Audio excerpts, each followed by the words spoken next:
आरो लोगोसे उन्दै बैसोआव हाबा जानाय दायना दायनि जे फोथायनाय मानसि लांखारनाय बे गासैखौबो समाजनिफ्राय गैया खालामनायनि बे मोनसे अभियान आरो जों बेखौ रायजोफोरजों सावरायलांदों जोङो मेथाइनि गेजेरजोंबो फोरमायदों लिफलेटनि गेजेरजोंबो जों फोरमायदों आरो बे मोनसे समाजाव मोनसे मेजर इम्पेक्ट आरो एट्राक्सन दिनै लाबोदों आरो बेजों जोंहा माहारिया एसेबाबो जौगानायाव मदद मोनगोन होननानै जोङो गोसो गोथौयै फोथायो आरो ब्रैथियाव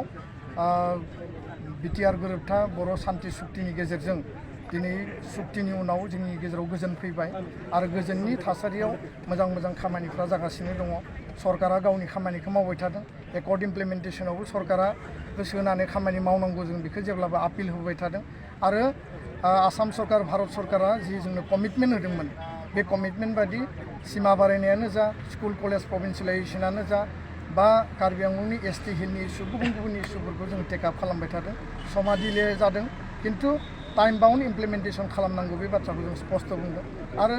एकर्डआ टाइम बाउन्ड जायाब्ला इमप्लिमेन्ट जायाब्ला जोङो राजा लामायाव गणतान्त्रिक शान्तिपूर्ण अहिंसा खान्थिजों सोमावसारनो थाखाय पाब्लिकनि भइसखौ लांनो थाखाय जोङो अलवेज वी आर रेडि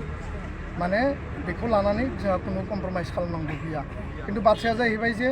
सुक्तिनि उनाव जेलाव माखासे जोंनि बिदा फंबाय बारग' एनडिबिफोरा दिनैबो आइनि मेरपेजनि थाखाय बिथांमोना जेलाव थानो गोनां जादों जायफ्रा 8-10-12 बोसोर दिनै थाबाय बिथांमोना दिनै गनांगौमोन आरो बिथांमोना सुक्तिनि आधारावनो गनांगौमोन खिन्थु आइनि मेरपेजआ बे जटिलताखौ खालामना दोनदों दा बेखायनो रायजोनि भइस पाब्लिकनि भइसखौ